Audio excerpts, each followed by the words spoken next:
When our kids were toddlers, we had an agreement that any of them at any moment could just go limp like a noodle when they passed within a foot of me.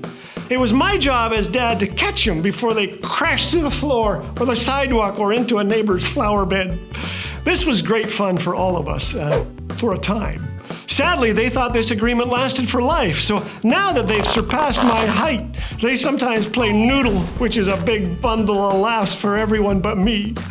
I regret not being clearer with the ground rules, but laughter does ease the pain in my calves and my lower back and my knees and the arthritis in my spleen. Regrets. Do you have a few? They can suck the joy from your life and lead to guilt, which the humorist Irma Bombeck called the gift that keeps on giving. Guilt. Some of our parents have worked for decades as travel agents for guilt trips. They call us on Mother's Day and they say, "Hey, you're the only one of the children who hasn't called. Are you okay? Did your phone die? Did you fall down a well?" You know, regret is 96% useless. It's paralyzing. It's like shooting yourself with a tranquilizer dart before the marathon.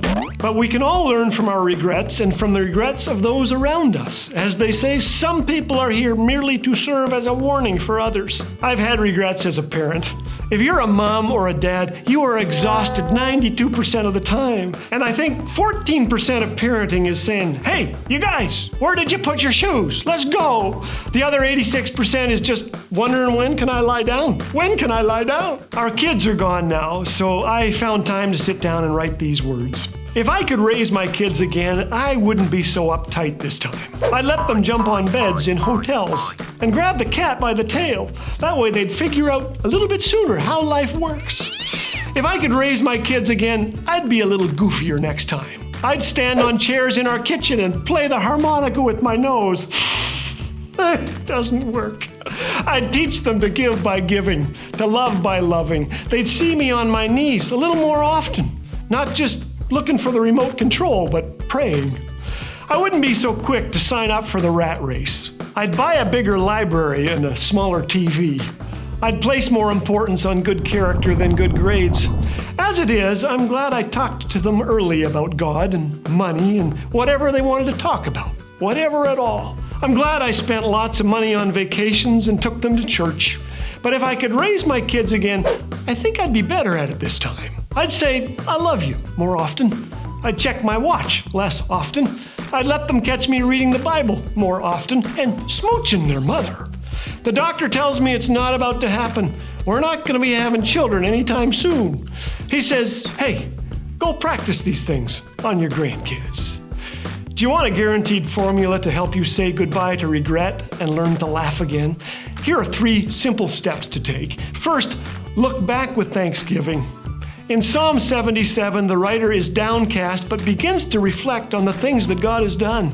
"I shall remember the deeds of the Lord. Your wonders of old, I'll ponder all the things you've accomplished and give a long, loving look at your mighty works." Secondly, look around you with grace. Find one person that you can love on today and encourage and forgive. Philippians 2 says, "In humility consider others better than yourselves." Each of you should look not only to your own interests, but also to the interests of others. And thirdly, look forward with hope. One of my favorite Bible verses says it best, "May the God of hope fill you with all joy and peace as you trust in Him, so that you may overflow with hope by the power of the Holy Spirit." You go ahead and think about that. For now, I've found a bigger harmonica and I'm going to try the nose thing again. Yeah, it works! Subscribe to Laugh Again TV. Those are lights. Subscribe to Laugh Again TV. Yeah!